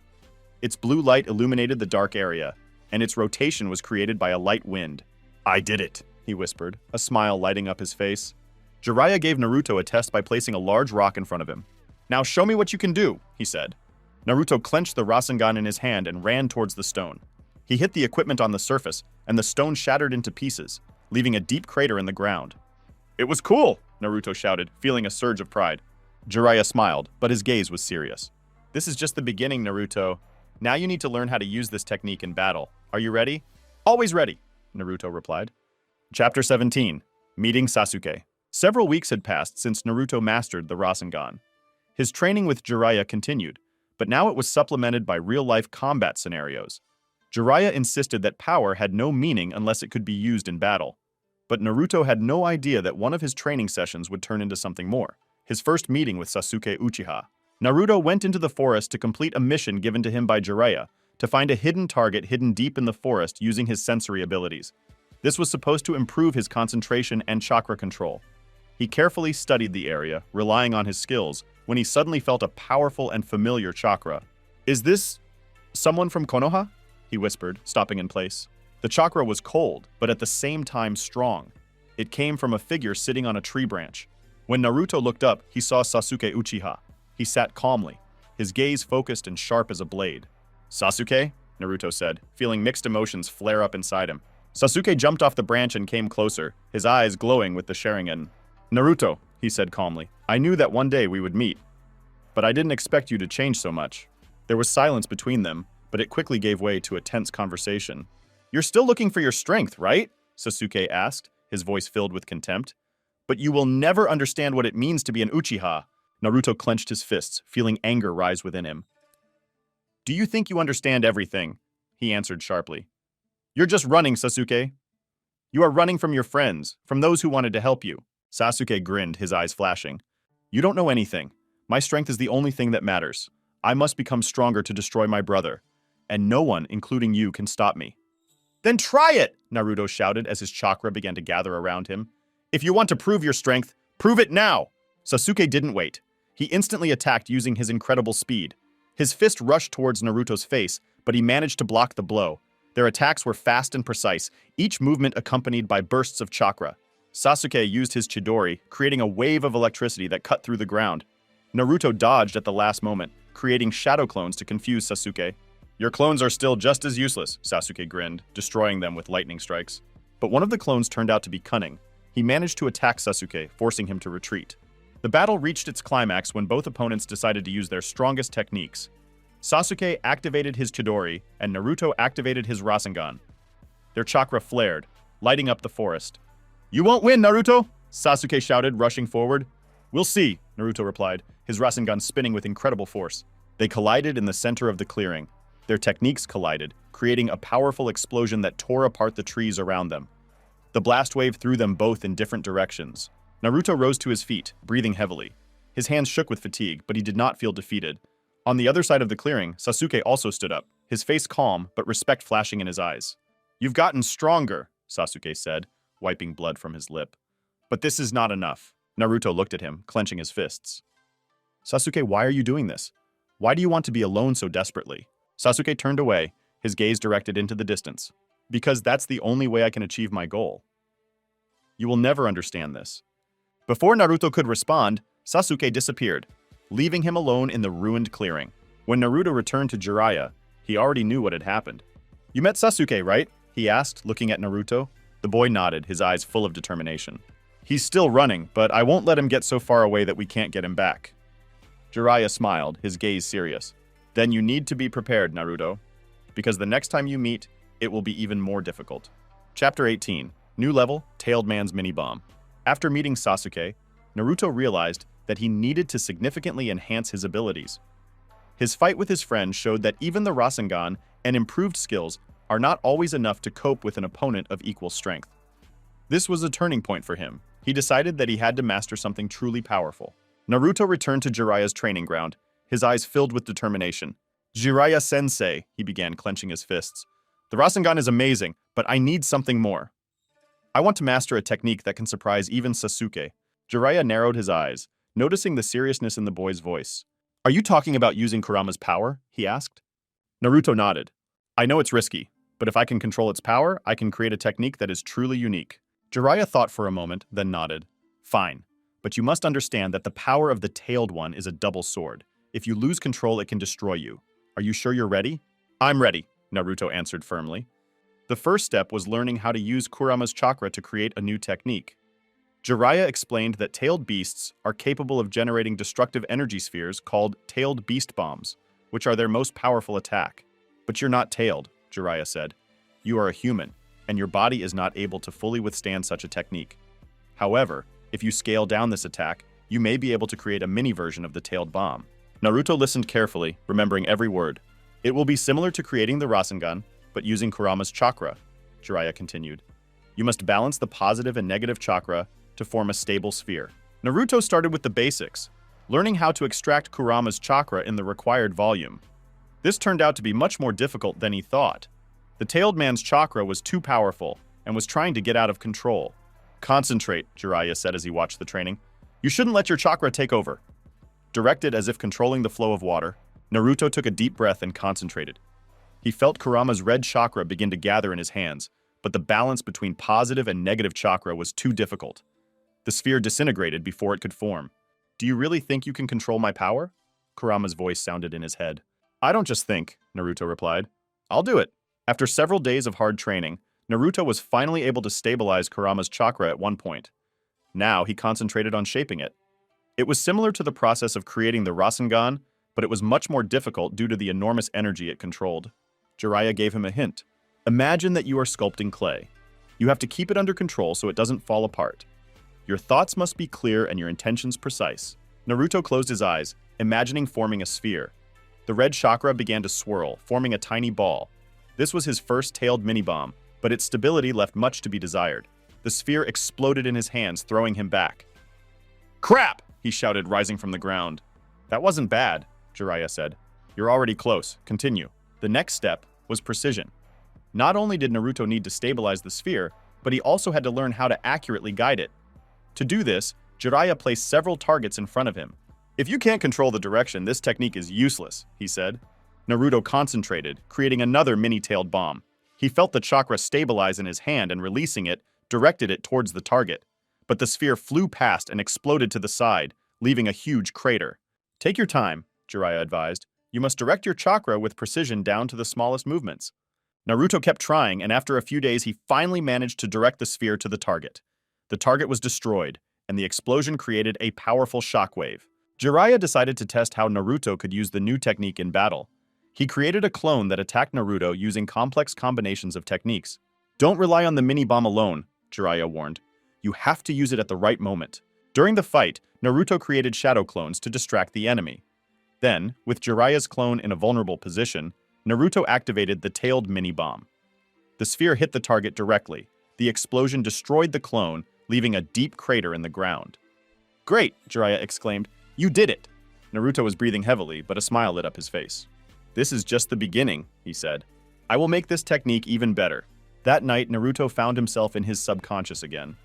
Kurama looked at him from behind bars, his eyes glowing in the darkness. "You were able to use my power," he said, "but don't think that you have complete control over her." Naruto chuckled. "This is just the first step, Kurama. I will prove that I can be stronger than anyone," Kurama growled, but there was a hint of respect in his voice. "We'll see, boy, we'll see." Chapter 19. Akatsuki Mission. Capturing Naruto. The Akatsuki always had as their goal the capture of all tailed beasts, and Naruto and his nine tails were their main prey. After their observations of the boy's growing strength and his fight with Sasuke, they realized that they could not hesitate any longer. The leader of the organization, Pain, gathered his subordinates to discuss the capture plan. In a dark cave where the silhouettes of Akatsuki members flickered in the dim light, Pain addressed his comrades. "The Nine Tails has become too dangerous. His power is growing, and now he can become a serious threat to our plans. We must act." Kisame, sitting in his place, chuckled. "Too dangerous? He's just a child. Why such difficulties?" "This child has already fought on equal terms with Sasuke and is mastering the technique of tailed beasts," Itachi noted. His voice was calm, but his eyes sparkled with sharingan. "You need to approach it with caution." Konan, standing next to Pain, nodded. His defense in Konoha is strong. Even Jiraiya, one of the legendary Sannin, trains him. "We must be strategically precise." Pain raised his hand for silence. "We will divide this task into two stages. First, we will distract Konoha to weaken its defenses. A small group will then infiltrate the village and capture Naruto. Itachi, Kisame, this is your mission. You know Naruto, his weaknesses and fighting style. You are perfect for this." Kisame grinned. "Finally, I can stretch my legs again." Itachi just nodded, showing no emotion. The first step of the plan was to distract Konoha's attention. Akatsuki organized an attack on the village's border areas, sending several of their allies. This forced a significant portion of the shinobi to leave the village in order to protect its borders. The elders of Konoha reacted quickly, sending strong teams to the front lines. However, they were unaware that the real purpose was to create vulnerability within the village. When most of the defenders left the village, Itachi and Kisame used camouflage techniques to sneak inside. They moved quietly, avoiding the main patrols. Their mission was clear: find Naruto, capture him, and escape before anyone could stop them. Itachi, using the sharingan, quickly discovered the location where Naruto was. Kisame pulled out Samehada, preparing to fight. "Do you think he'll give up right away?" Kisame grinned, looking at Itachi. "No," Itachi answered calmly. "This boy will fight to the end. And we will have to be ready." Fight against Itachi and Kisame. Full description. Naruto stood in the training ground, feeling the powerful chakra pressure coming from the two enemies. Itachi Uchiha and Kisame Hoshigaki, famous Akatsuki members, appeared in front of him. Their calmness and self-confidence only added fuel to the fire. Naruto knew this wouldn't be an easy fight. "So you are Naruto Uzumaki," Kisame said, grinning as he held his huge Samehada in his hands. "Of course, you look like a child, but your chakra, it's huge." Itachi watched silently, his sharingan already activated. His gaze was cold and calm, as if he was calculating Naruto's every move. "Naruto, we didn't come to kill you," Itachi said calmly. "You will come with us. This is the best solution for everyone." Naruto clenched his fists. His chakra began to grow. The air around him began to vibrate. "If you want to take me," he shouted, activating the shadow clones, "then try." Kisame attacked first.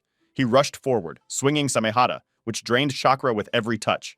Naruto used his clones to create a distraction, but Kisame easily destroyed them with a swing of his sword. Your clones are just toys, Kisame grinned, heading straight towards Naruto. Naruto jumped away to avoid the blow and created a new clone that attempted to attack Kisame from the side. However, Kisame was too fast. He cut the clone in one motion, then quickly turned around and sent a wave of chakra that knocked Naruto back. You have no idea who you messed with, boy, Kurama's voice rang out in Naruto's head. This man can suck all your chakra, but my strength is too much for him.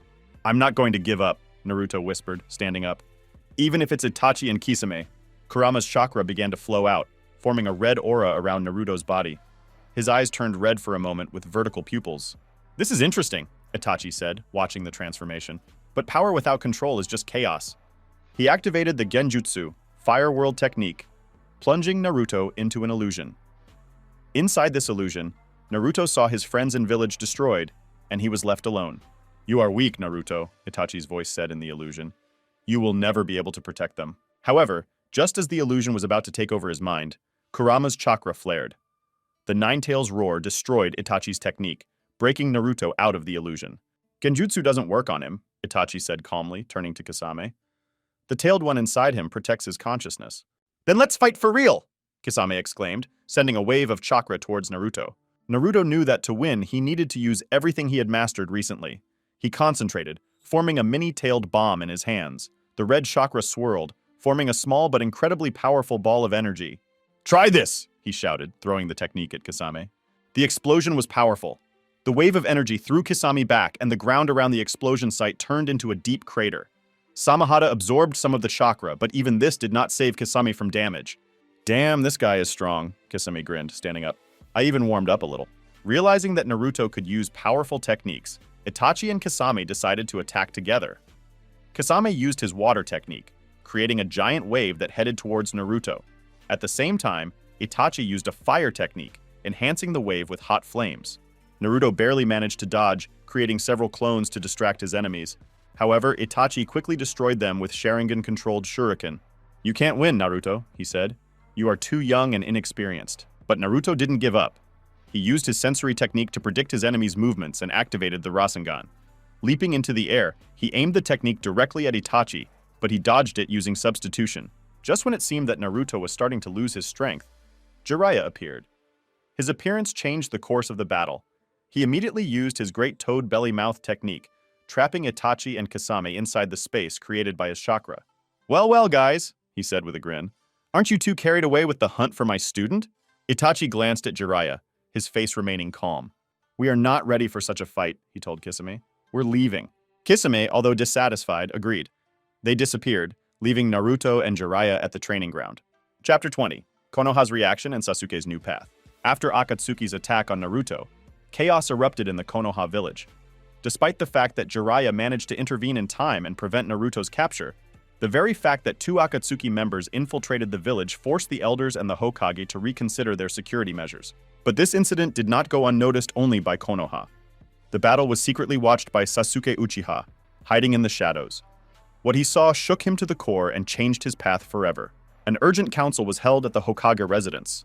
Sarutobi Hiruzen gathered the elders to discuss the Akatsuki invasion. They were able to get inside the village and attack Naruto despite all our measures, Hiruzen began, his voice serious. This shows that our defenses are ineffective against such enemies. Elder Homura frowned. This confirms our fears. Naruto attracts too much attention to himself. If we fail to control it, the consequences will be catastrophic. Are you talking about this again? Jiraiya answered irritably, sitting in the corner of the room. Naruto is not just a vessel for the Nine-Tails. He's human, and he's proven he can handle threats. Jiraiya, we all understand your feelings, Elder Koharu intervened. But the fact remains that as long as Naruto is here, the village remains under threat. We need to beef up security and keep him under constant surveillance. If you continue to stifle his control, Jiraiya said, his voice icy, you will make him into someone you fear. Give him room to grow rather than pushing him into a corner. After a long argument, it was decided to strengthen Naruto's security and conduct an investigation to find out how Akatsuki managed to infiltrate the village. Meanwhile, Sasuke, who had been secretly watching the fight between Naruto and the Akatsuki members, was shocked. He expected to see that Naruto was still weak, but what he saw completely changed his mind. That fool, Sasuke whispered, his sharingan flashing in his eyes. He has become stronger than I could have imagined. He recalled Naruto using the tailed mini-bomb and Rasengan to fight off opponents like Itachi and Kasame. Despite Jiraiya's help, Sasuke realized that Naruto was able to withstand most of the fight alone. I have to get stronger, Sasuke thought. Stronger than Naruto, stronger than Itachi. To do this, I must find the path that will give me strength. His thoughts returned to Orochimaru, who once offered him power in exchange for loyalty. After much thought, Sasuke made his choice. He left the village that night, leaving behind only the cold wind and the shadow of his presence. His goal was clear: to find Orochimaru and gain the power that would help him take revenge on Itachi. Naruto, he whispered as he walked away. You've gotten stronger, but that doesn't matter. I will find a way to surpass you. In the morning, it became clear that Sasuke had disappeared. His absence quickly became a topic of discussion in the village. Hiruzen gathered a team to figure out what happened. This is betrayal, said one of the elders. He went to Orochimaru. This is obvious. Jiraiya frowned as he listened to this. I warned him that his hatred of Itachi was pushing him in a dangerous direction. But if you think that he is just a tool that can be returned by force, you are mistaken. Hiruzen sighed and looked at Jiraiya. Jiraiya, we have to get him back. If Orochimaru gets a shinobi like Sasuke, it will become a threat to the whole world. Jiraiya thought for a moment, then replied, Sasuke made his choice. But if anyone could bring him back, it would be Naruto. When Naruto learned of Sasuke's escape, his heart sank. He felt that Sasuke made this decision because he saw no other way. He thinks he needs to leave to become stronger, Naruto said, his voice filled with anger and pain. But he is wrong. I won't let him leave so easily. Jiraiya walked up to him, placing his hand on his shoulder. If you want to get him back, you need to be ready for the next meeting. Sasuke chose the hard path, and you can't stop him with words. You must show that there is another way. Naruto clenched his fists as his eyes lit up with determination. I'll do it, but first I will become stronger than ever. Chapter 21. An Unexpected Meeting. After the events with Akatsuki and Sasuke's departure, Naruto decided to intensify his training. He delved into learning new techniques with Jiraiya, but one day, while walking through the forest in search of a secluded place to train, he came across a stranger. This man became not only a new teacher for Naruto, but also a mystery connected with his past. Naruto concentrated on practicing his skills. He used the Rasengan to destroy boulders and tried to improve his accuracy with the tailed mini-bomb. But suddenly he felt a presence. You will destroy the entire forest if you continue like this, said a voice. Naruto quickly turned around and saw a man. He was tall, with sun-blonde hair and a slight smile on his face. His robe with green trim and his gaze full of confidence gave Naruto a strange feeling. Who are you? Naruto asked, wary. What are you doing here? You can call me Minato, the stranger replied. But don't worry, I'm not related to your father if that's what you're thinking. Naruto frowned, but Minato continued. I heard about you. You are the one who was able to master the Rasengan. This is impressive. But tell me, do you want to learn a technique that can make you truly invincible? Naruto froze, his gaze becoming curious. What kind of technology? He asked. Minato smiled, his eyes lighting up. Thunder God technique, instant teleportation. Minato sat down on a fallen tree and began to explain. The Thunder God technique is one of the most powerful techniques. It allows the user to move instantly to any distance if a special mark is located there. It's not just speed, it's absolute control of space. Naruto listened with his mouth open. He had heard of such a technique, but thought that it could only be mastered in legends. But it's incredibly difficult, Minato added. Even your father, Minato Namikaze, used it and became a legend. But you have the potential to master it if you're willing to work hard. Naruto nodded, his eyes blazing with determination. I'm ready. Teach me. Minato started with the basics. The technique requires an understanding of chakra and space. Your task is to feel how the chakra interacts with the space around you. To start, concentrate on creating the mark. Minato took out a kunai with a special engraving. This is a mark for the Thunder God technique. First, you will learn how to install it. When you can do this, we will move on to the next stage. Naruto spent several days trying to concentrate on creating the mark. This turned out to be more difficult than he thought. Every time he tried to transfer chakra into the kunai, the mark would either disappear or become unstable. You're in a hurry, Minato said one day. Feel the space before you try to change it. When Naruto was finally able to create a stable mark, Minato began teaching him the basics of teleportation. The first exercise was moving a short distance. Imagine the place where the mark is, Minato explained. Feel the chakra as if it were part of your body, then move your body there. Naruto concentrated. Looking at the kunai, he placed a few meters away from him. He felt a flow of chakra, but instead of being transported, he ended up on the ground. It's complicated, he exclaimed, standing up. Of course it's difficult, Minato chuckled. If it were easy, every second ninja would use this technique. After several failures, Naruto finally felt his body disappear in one place and appear in another. He found himself next to the kunai. "I did it!" he shouted, his face glowing with joy. Minato nodded, his smile widening. "Good job, but this is just the beginning." Now that Naruto had mastered basic teleportation, Minato began teaching him how to use the technique in battle. "Everything happens quickly in battle," he said. "You must not only move, but also attack at the same moment. The Thunder God technique should become second nature to you." Minato gave Naruto several marks and forced him to fight clones who attacked him from different directions. Naruto had to move between the marks, dodging attacks and counterattacking. These trainings were grueling, but Naruto became faster and faster. His movements became precise, and he began to use teleportation as Minato required. After a few weeks of training, Minato decided to test Naruto in a real test. He created a powerful clone that attacked Naruto using complex techniques. Naruto concentrated. His marks spread all over the training ground. The clone attacked with lightning speed, but Naruto moved between the marks, dodging and striking. He then activated his Rasengan, teleported directly behind the clone, and destroyed it with one blow. Minato watched, his gaze full of respect. "You did it," he said. "You are now on your way to becoming a true master of the Thunder God technique." When the training came to an end, Minato prepared to leave. "You have shown amazing abilities, Naruto," he said. "But remember that this technique is just a tool. It doesn't make you strong. What makes you strong is how you use it." Naruto nodded, his eyes full of gratitude. "Thank you, Minato. I will prove that I can use this technique to protect those I care about." Minato smiled and disappeared, leaving Naruto with new knowledge and confidence in his abilities. Chapter 22. The Path to Mount Myoboku. Naruto felt that his training was progressing, but he was still not at a level where he could stand up to his enemies. Jiraiya, seeing this, decided to send the boy to Mount Myoboku to learn hermit techniques, unique abilities that allow him to use the energy of nature. However, this path led to tragic events.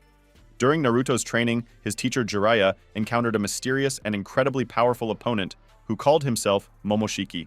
Jiraiya sat opposite Naruto in the quiet forest. "Naruto, you've learned a lot," he began, "but there is one power that you must master if you want to be ready for real challenges. This is the energy of nature, Senjutsu, and the place where you can study it is Mount Myoboku." Naruto looked at him curiously. "Energy of nature? Is this some kind of chakra?" "It's more than that," Jiraiya replied. "The energy of nature allows you to go beyond your normal capabilities, but it requires absolute balance. If you fail, it can destroy you." Despite the warnings, Naruto was determined. "I'm ready. Send me there, Jiraiya-sensei." Jiraiya smiled. "Fine. The frogs on Mount Myoboku will be your teachers. But remember, Naruto, this is not an easy path. And while you're there, I'll be doing other things. See you when you get back." Naruto arrived at Mount Myoboku using a special technique. He was greeted by the wise toads, including Fukasaku and Shima, who immediately began training him. "Senjutsu requires complete fusion with the energy of nature," Fukasaku explained. "You must feel the world around you. Only then will you be able to use this power." The first training sessions were painful. Naruto tried to meditate to feel the energy of nature, but his concentration was constantly interrupted. Sometimes he felt the flow of energy, but could not maintain his balance, which caused his body to begin to turn into stone. "Take your time, kid," Fukasaku said. "Senjutsu is not a power that can be mastered in a day." Naruto gritted his teeth, deciding that he would not give up until he mastered this technique. While Naruto was studying hermit techniques, Jiraiya went on a mission to investigate a new threat. In one of the remote villages, he encountered an enemy that was superior to anything he had faced before. This opponent called himself Momoshiki, and his strength was frightening. He used strange techniques that Jiraiya had never seen before. "You must be Jiraiya," Momoshiki said, his voice cold and arrogant. "One of those who protect the carrier of the Nine Tails. You're interfering with my plans." Jiraiya frowned as he prepared to fight. "Who are you and what do you need?" "My name is Momoshiki," the enemy answered, creating a strange energy spear.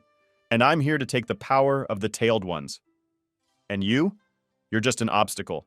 The battle between Jiraiya and Momoshiki was fierce. Jiraiya used all his skills, including the hermit technique, but Momoshiki turned out to be incredibly strong. His techniques were devastating, and he seemed to anticipate Jiraiya's every move. "You are strong," Jiraiya said, clenching his chakra-coated fist. "But I won't let you threaten Naruto and this village." "Stupid," Momoshiki replied, his eyes flashing. "You don't even understand what you're getting yourself into." After a long and exhausting battle, Momoshiki dealt the fatal blow. Jiraiya fell to the ground, his body weakened. But even at this moment, he was thinking about Naruto. "Naruto, you will be the one to change this world," he whispered before his eyes closed. A few days later, The toads on Mount Myoboku told Naruto the terrible news. Fukasaku, looking sadly at the boy, said, "Naruto, I'm sorry. Jiraiya-sama is no more. He fell in battle with an enemy named Momoshiki." Naruto froze, his eyes widening. "What?" he whispered. "This can't be! Jiraiya-sensei! He was the strongest of all!" "It's true, kid," Fukasaku said. "But he fought to the end to protect you and this world." The words about Jiraiya's death came as a huge blow to Naruto. He sat alone for a long time, comprehending what had happened. But instead of giving in to despair, he decided to continue his training with even greater determination. "Jiraiya-sensei gave his life to protect us," he said to himself. "I won't let him down. I will master the hermit technique and become the strongest, so that I will never again lose those who are dear to me." Fukasaku noticed that fire in Naruto's eyes and nodded. "Then let's continue, baby. Time to learn to be a real hermit." After months of hard training on Mount Myoboku, Naruto mastered the hermit technique. He learned to feel and use the energy of nature, which significantly enhanced his abilities. However, despite the success, he felt that it was not enough. The threat Momoshiki posed was too great. A feeling was growing inside him that he needed not just strength, but something more. It was at this moment that the one he least expected to see appeared in his thoughts, Madara Uchiha. Naruto sat in meditation on the top of the mountain, feeling the nature around him.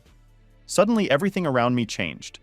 He found himself in a strange, dark void, where a tall man with long hair and glowing red eyes appeared in front of him. Who are you?" Naruto asked, his voice trembling, but there was an underlying confidence in it. The man smiled, folding his hands behind his back. "What a strange question. You should know me. My name is Madara Uchiha." Naruto's eyes widened and his fists clenched. "Madara? But you've been dead for a long time." "That's right," Madara answered calmly. "But the remnant of my power still exists. And you are my descendant. Through this connection, I was able to penetrate your consciousness." Naruto felt mixed emotions, fear, anger, but also curiosity. "What do you want?" he asked. "Not what I want," Madara replied, his voice becoming more serious. "And what you want? You want to defeat an enemy who is stronger than you. Your hermit techniques are impressive, but they are not enough. You need strength that can break even the gods." Madara extended his hand, and branches filled with green light grew from it. "This power is the legacy of Hashirama Senju," he said. "The power of wood, the power of life. I once took it from Hashirama to become the strongest. Now I pass it on to you." Naruto stepped back, feeling the energy emanating from the branches fill the space. "Why are you doing this?" he asked. "Because I see in you something more than just a Jinchuriki," Madara replied. "You are the bearer of a force that can change the world. And I want you to use this power to finish what I started." Naruto looked at Madara for a long moment, then clenched his teeth. "If you want me to destroy this world, forget about it. I use this power to protect those I care about." Madara smiled, his face becoming softer. "So be it, but remember, power does not make you a hero or a villain. Only you can decide." When Naruto opened his eyes, he felt changes in his body. His chakra became different, more powerful, calm, and rich. He looked at his hand, from which thin branches began to grow. "This is," he whispered, observing the new ability. Fukasaku and Shima, who were watching Naruto, noticed the changes. "Baby, your chakra has changed," Fukasaku said. "What happened?" Naruto took a deep breath. "I received the power of a tree. Now I feel that I can use the energy of nature even better." He began experimenting with new powers, creating arboreal spears, barriers, and even living trees that could attack enemies. His control over the energy of nature became almost perfect. Fukasaku decided to test how Naruto uses his new power. He created several shadow clones and attacked Naruto. However, the boy easily repelled the attacks, creating barriers of wood and counterattacking with spears coated with the energy of nature. "Impressive, kid," Fukasaku said as he watched the training. "But don't forget, the power of the tree requires enormous control. If you lose your balance, it can consume you." Naruto nodded, his eyes full of determination. "I can handle it. Now I feel like I'm ready to fight anyone." When the training at Mount Myoboku was completed, Naruto thanked the toads for their training. He felt that he was now stronger than ever, but he also understood that his strength was needed to protect those he cared about. "Thank you for everything, Fukasaku Shima," he said, bowing. "I'll come back if I need your help again." Fukasaku nodded. "Be careful, baby. Great battles lie ahead of you." When Naruto came down from the mountain, he found himself back in his subconscious. Madara appeared in front of him. "You have become stronger," he said, "but don't think that this is the end. The enemy you face is not just any shinobi, it's something more." Naruto narrowed his eyes. "Momoshiki, I'm ready to meet him, and if he poses a threat, I will destroy him." Madara smiled. "Then go, and remember, the power of a tree is a gift and a curse. Use it wisely." After leaving Konoha, Sasuke Uchiha devoted himself to training under Orochimaru. His goal was clear: to gain the power to defeat Itachi, and now also surpass Naruto, whose abilities impressed him. During his training, he achieved incredible skill, awakening the eternal Mangekyo Sharingan and mastering the completed form of Susanoo.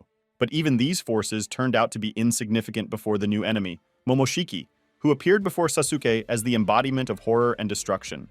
Sasuke spent many months in Orochimaru's laboratories and training halls, where he studied the limits of his strength. The eternal Mangekyo Sharingan is not just eyes, Orochimaru said, watching the training. This is the door to power that few can understand. But even this power will not help you if you do not learn to use it with absolute precision. Sasuke threw himself into training, exploring the depths of his new potential. He took possession of the completed Susanoo, which towered over the battlefield like a giant god. Susanoo's swords cut the ground, and his defense seemed impenetrable. But Sasuke knew that this was not enough. His soul was tormented not only by anger at Itachi, but also by a new feeling: fear of Momoshiki. He had heard about the power he possessed, and understood that a clash with such an enemy was inevitable. One night, while Sasuke was training in a remote valley, the space around him began to distort. A strange pressure appeared in the air, causing him to instantly activate his sharingan. "Who's here?" he asked, his voice sounding firm. A man with long white hair, golden eyes, and a strange robe appeared in front of him. His aura was overwhelming, as if nature itself was bowing to his power. "You are Sasuke Uchiha," Momoshiki said, his voice cold and calm. "I heard about you. You strive for power that will surpass your enemies, but your strength is nothing compared to mine."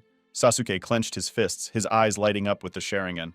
"Who are you?" he asked, "and what do you want?" Momoshiki chuckled. "My name is Momoshiki. I have come to take your power, but first I will see if you are worthy of my mercy."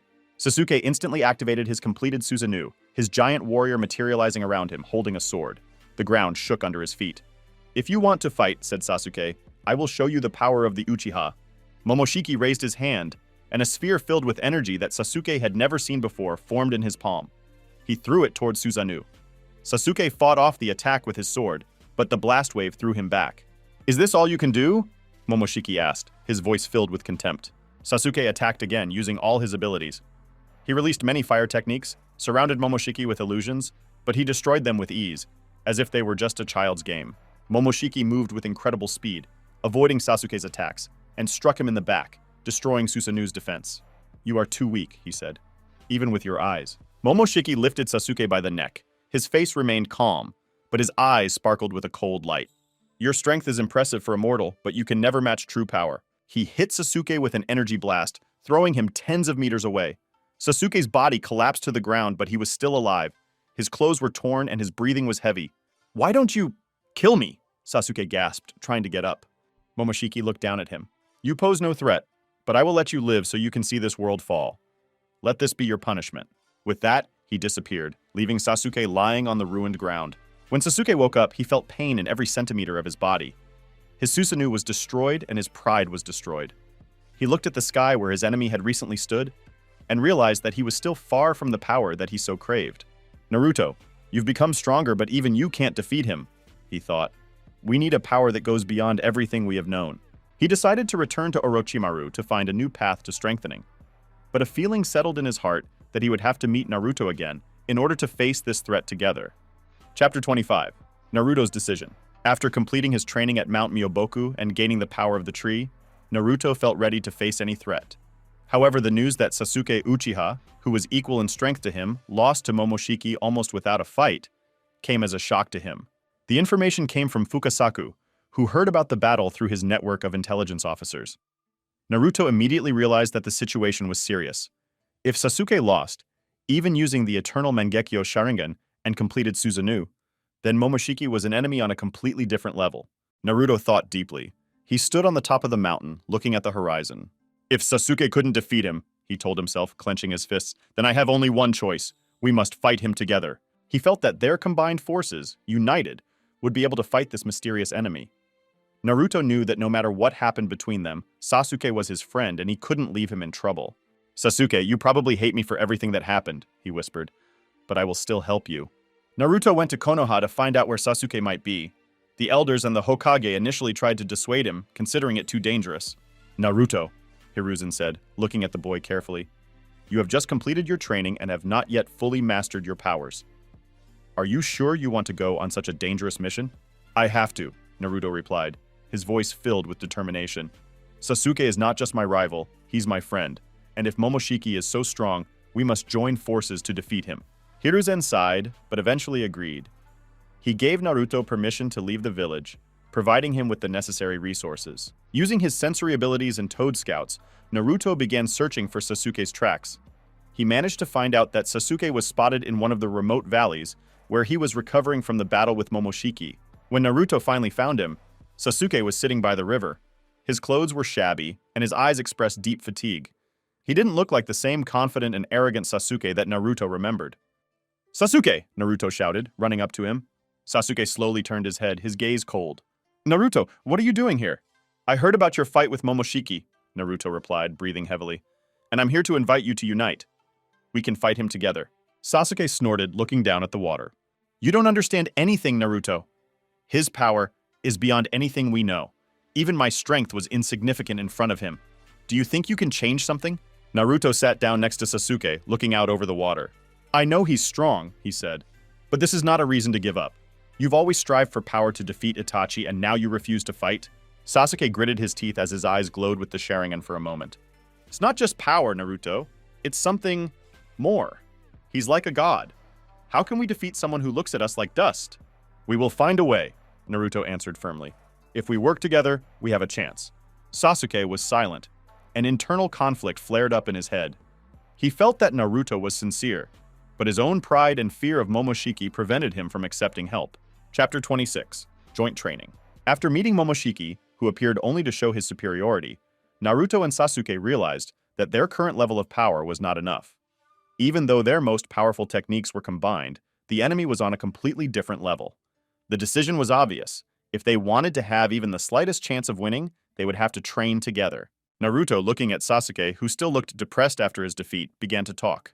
"Sasuke, I know you are proud of your strength," he said, "but even you understand that Momoshiki can only be defeated together.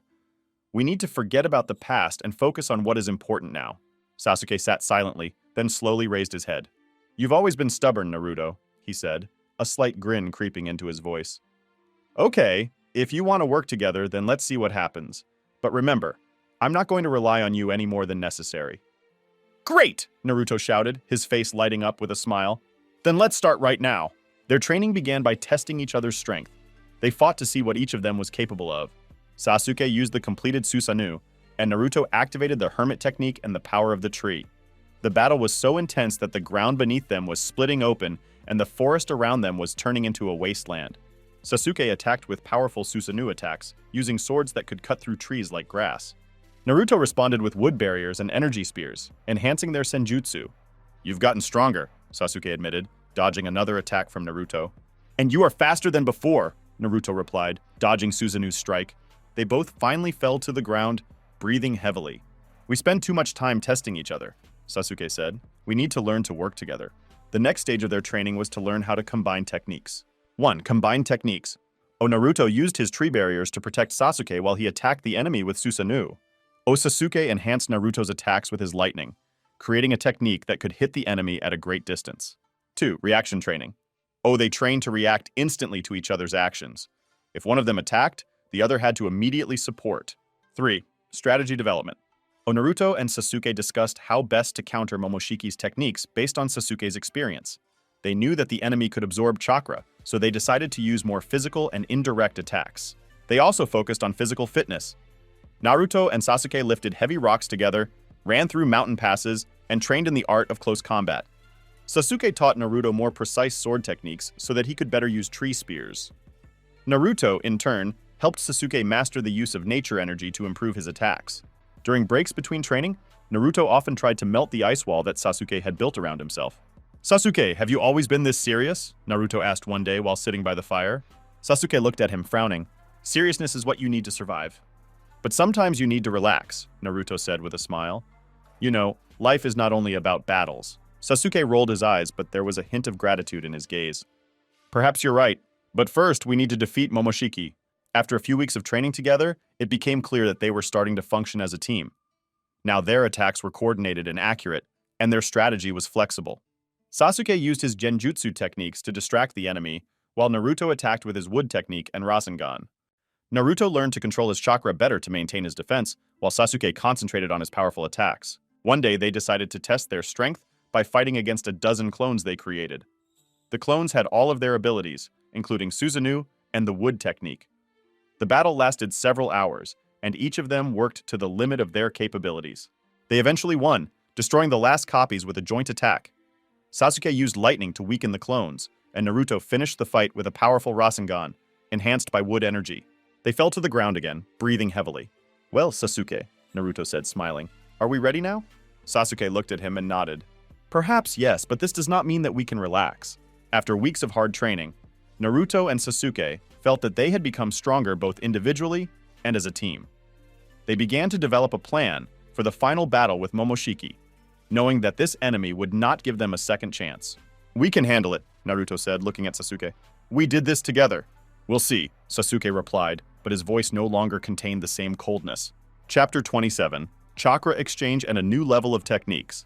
After weeks of intense training, Naruto and Sasuke felt that their powers had increased significantly, but fear of Momoshiki, as well as the awareness of his superiority, made them doubt. They knew they needed something more, a power that could take them to a whole new level. During the discussion, Naruto came up with an unusual solution.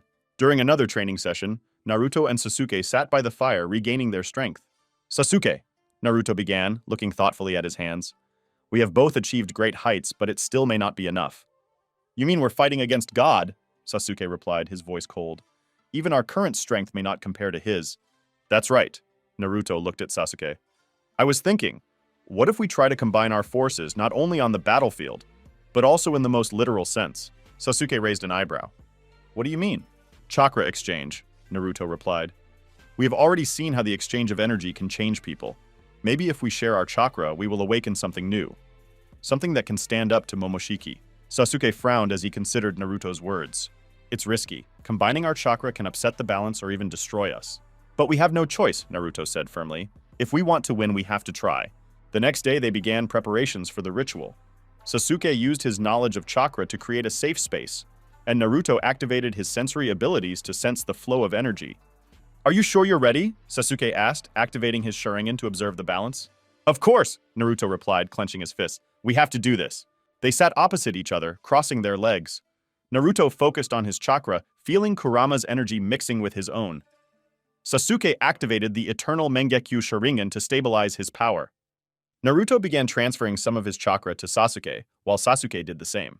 Streams of energy swirled around them, creating a vortex that illuminated everything around with a bright light.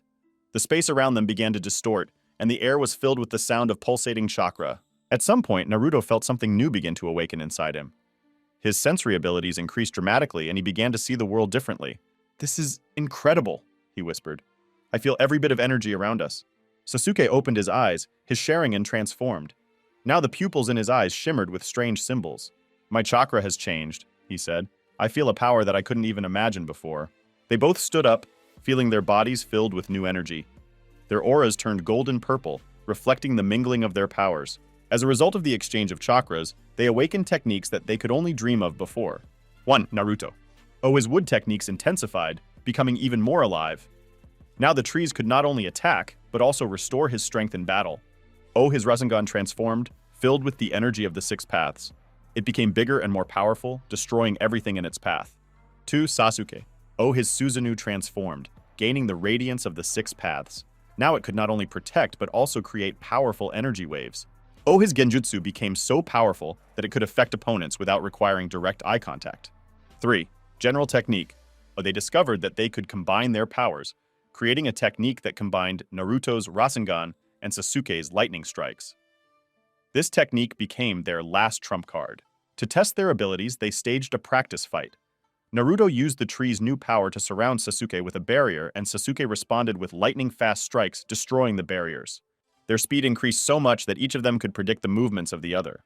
The combined technique created a shockwave that destroyed the entire training area. When they stopped, they were both smiling despite their fatigue. "We're truly ready now," Naruto said, breathing heavily. "Momoshiki will no longer look at us like dust," Sasuke added. "He will understand that he is faced with equals." After training, they discussed strategy for the final confrontation. "Our strength is great," said Sasuke, "but if we act chaotically, it will become our weakness. We must attack in a coordinated manner. I agree, Naruto nodded. You will distract him with Susanoo, and I will strike with my new Rasengan technique. If that doesn't work, we use a combination attack. We only have one chance, Sasuke added. If we don't defeat him now, there may not be a second attempt. They looked at each other, determination visible in their eyes. We'll do it, Naruto said. And we'll show him that we're not just mortals, Sasuke concluded. Chapter 28. Momoshiki's surprise attack on Konoha. While Naruto and Sasuke trained to prepare for their battle with Momoshiki, things were relatively calm in Konoha. But this calm turned out to be deceptive. Momoshiki, who considered himself superior to all mortals, decided not to wait and launched a surprise attack on the village. His goal was clear, to destroy everything that could oppose his power, and to destroy Konoha as a symbol of the strength of the human spirit. Momoshiki appeared right in the center of Konoha, distorting the space around him. His sudden appearance caused panic. The villagers, accustomed to relative peace, were not prepared for such a threat. "What kind of monster is this?" one of the shinobi shouted, seeing a figure with golden eyes and a strange aura. Momoshiki raised his hand, and a huge ball of energy appeared in it. He threw it straight into the ground, creating a powerful explosion that destroyed several buildings and created a crater that went deep underground. "Konoha," he said calmly, looking at the ruins. "Your days have come to an end." The ninja of the village quickly gathered to confront the attacker. Hiruzen Sarutobi, despite his age, led the defense. "We won't let him destroy our village," Hiruzen shouted as he activated his summoning technique to summon the powerful Monkey King Enma. The elders and ANBU joined the battle, but Momoshiki's forces proved overwhelming. He repelled attacks with ease, absorbing the shinobi's chakra and converting it into devastating blows. When Hiruzen used a fire-style technique, Momoshiki absorbed it with one of his hands and released it back, increasing the power several times. The ANBU tried to surround him using shadow and lightning submission techniques, but Momoshiki destroyed their combinations with one movement. "You are all insignificant," he said, raising another energy ball. "Your strength is just an illusion." In a matter of minutes, most of Konoha was destroyed. Homes, training grounds, even the Hokage's residence were in ruins. The residents ran for cover, but Momoshiki didn't give them a chance. "Naruto Uzumaki," he said loudly, his voice echoing throughout the village. "I know you're here somewhere. Show yourself, otherwise your friends and village will disappear." Chapter 29. Return of Naruto and Sasuke. When Naruto and Sasuke arrived in Konoha, a terrifying picture appeared before them. The city that was their home was reduced to ruins. Destroyed buildings, debris, and burning streets filled their vision. The residents fled in panic, and the remaining ninja struggled to hold off Momoshiki, whose silhouette towered in the center of the destroyed city. Naruto stopped for a moment, his heart filled with rage and pain. It's my fault," he whispered, clenching his fists. "If I were here—" "Save your regrets for later," Sasuke interrupted sharply. "He's still here. This is our chance to end it all." As they got closer, Momoshiki, who was standing on the rubble of the building, turned towards them. His golden eyes sparkled, and he had an arrogant grin on his face. "You've finally arrived," he said, looking down at them. "I thought I would have to destroy the entire village to get your attention." "You will pay for this!" Naruto shouted as he activated his hermit technique. His eyes glowed with a golden light, and the tree's chakra began to swirl around him. Sasuke activated his eternal Mangekyo sharingan and completed Susanoo. "You underestimated us," he said coldly, "and it will be your mistake." The battle began with lightning attacks. Naruto was the first to rush into battle, creating several giant tree barriers to surround Momoshiki. At the same time, he sent the Rasengan, filled with the energy of the six paths, directly at the enemy. Momoshiki dodged with ease, as if he had anticipated the attack. He raised his hand, absorbing Naruto's chakra, and deflected the attack back. "Still weak," he said mockingly. "Your tricks won't work."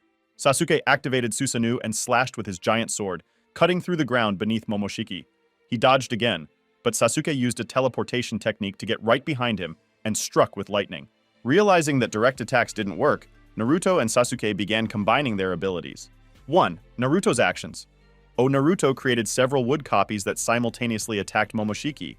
The copies were filled with natural energy, making them difficult to absorb. At the same time, he used sensory abilities to predict the enemy's movements. 2. Sasuke's actions. Sasuke used his sharingan abilities to control the battlefield. He created illusions that distracted Momoshiki, giving Naruto time to attack. His Susanoo launched powerful strikes, disrupting Momoshiki's attempts to counterattack. After several minutes of intense combat, Naruto and Sasuke were able to land the first serious blow on Momoshiki. Naruto used a new technique, a giant Rasengan, enhanced by the energy of a tree, which broke through Momoshiki's defense and threw him several hundred meters away. Not bad, Momoshiki said, rising to his feet. His face became serious. But you are still far from real strength. He raised his hands and balls of energy began to form in the air. There were dozens of them, and each of them was powerful enough to destroy half the village. Let's see if you can survive this. Naruto and Sasuke reacted quickly. Naruto created a giant tree barrier, empowering it with nature's energy to protect the rest of the village. Sasuke used Susanoo to create a shield that absorbed the energy balls. We can't let him destroy even more, Naruto shouted, strengthening the barrier. Then let's attack while he's focused on destruction, Sasuke replied. Sasuke used teleportation to get directly behind Momoshiki and launched a lightning strike, paralyzing the enemy for a moment. This gave Naruto time to create a new technique. He created a combination of Rasengan and 6 Paths chakra, enhancing it with wood energy. This is for everyone you destroyed, he shouted, throwing a punch. The attack hit the target, knocking Momoshiki to the ground. The explosion was so powerful that the ground beneath them began to crack. When the dust cleared, Momoshiki stood up, his clothes torn and his face covered in wounds. But there was fire in his eyes. You are stronger than I thought, he said, grinning, but I haven't used all my power yet. Naruto and Sasuke were breathing heavily, but their eyes were full of determination. We won't back down, Naruto said, clenching his fists. You won't win. Then show your best, Momoshiki replied, his aura beginning to intensify.